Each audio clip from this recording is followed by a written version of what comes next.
పరిస్థితి. చంద్రబాబు నాయుడు ఏ రోజు అధికారంలోకి వచ్చినా సరే పాపం రైతులు క్యూలో ఉండాల్సిందే, రోడ్డు ఎక్కాల్సిందే, ఆత్మహత్యలకు పాల్పడాల్సిందే తప్ప రైతుల గురించి పట్టించుకున్నటువంటి పరిస్థితి లేదు.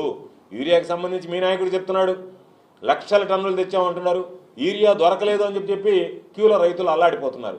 యూరియా అన్ని లక్షల టన్నులు మీరు తెస్తే అది వాస్తవమే అనుకుంటే ఆ యూరియా రైతులకు అందటం లేదంటే మేము అడిగేటువంటి ప్రశ్న, ఆ యూరియా ఎక్కడికి వెళ్ళిందో సమాధానం చెప్పండి.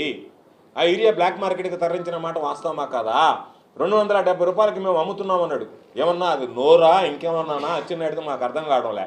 270 రూపాయలు కాదు, బయట మార్కెట్లో 600 రూపాయలు కూడా కొనుక్కున్నాము, 600 రూపాయలు కొనడానికి కూడా మాకు దొరకలేదు అని చెప్పి రైతులు బాహాటంగా గ్రామాల్లోకి వెళ్తే మాట్లాడేటువంటి పరిస్థితి ఉంది. కాబట్టి మీరు చేసినటువంటి తప్పుకు సంబంధించి మీరు మాట్లాడండి ఒకటి. రెండోది మాట్లాడాడు ధాన్యం గిట్టుబాటు ధర గురించి వద్దాం. ధాన్యం గిట్టుబాటు ధర ఈరోజు నెల్లూరు జిల్లాకు సంబంధించి కానీ పంట పండిన తర్వాత వచ్చినటువంటి వాటికి సంబంధించి గతంలో మీరు వైఫల్యం చెందారు, దాని వేరే విషయం. ప్రతి రైతులు, మిర్చి రైతులు, మామిడి రైతులు, పొగాకు రైతులు, ఈరోజు ఉల్లి రైతులు అందరూ కంటికి కడిబడి ఏడ్చేటువంటి పరిస్థితి ఏర్పడింది రైతులు.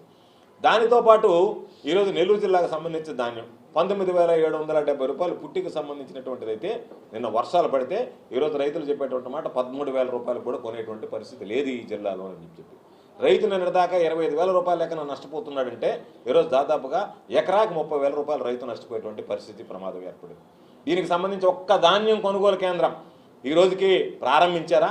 ధాన్యం దిగుబడి ప్రారంభమై 12 రోజులు, దాదాపుగా 2 వారాలు, మరో 2 వారాల్లో నెల్లూరు జిల్లాకు సంబంధించినటువంటి కోతలన్నీ పూర్తి అయిపోతాయి.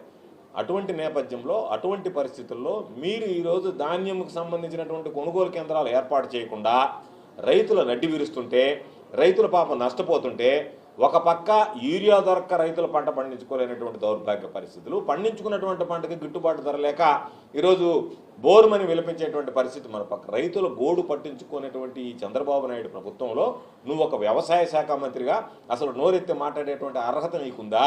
జగన్మోహన్ రెడ్డి గారి పేరు ఉచ్చరించేటువంటి స్థాయి నీకుందా? ఎందుకంటున్నావు? నేను నిన్ను సూటిగా అడిగాం, ఇప్పటికి 3 సార్లు అడిగాం. ఏమని?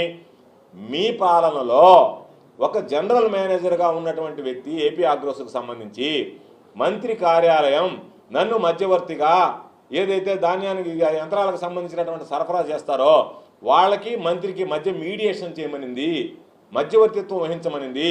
నాసిరకం సామాన్లు తెస్తే వాటిల్ని మంచివని చెప్పి వాళ్ళకి అదనంగా డబ్బులు ఇప్పించి ఆ డబ్బులు రూట్ చేసి మంత్రికి ఆమ్యామ్యాన్ని సమర్పించడానికి నన్ను మధ్యవర్తిగా వాడుకోవడానికి ప్రయత్నం చేస్తే నేను దానిని ఒప్పుకోకపోతే, నా ఆత్మ మనస్సాక్షి అంగీకరించకపోతే నేను వద్దు అని చెప్తే నన్ను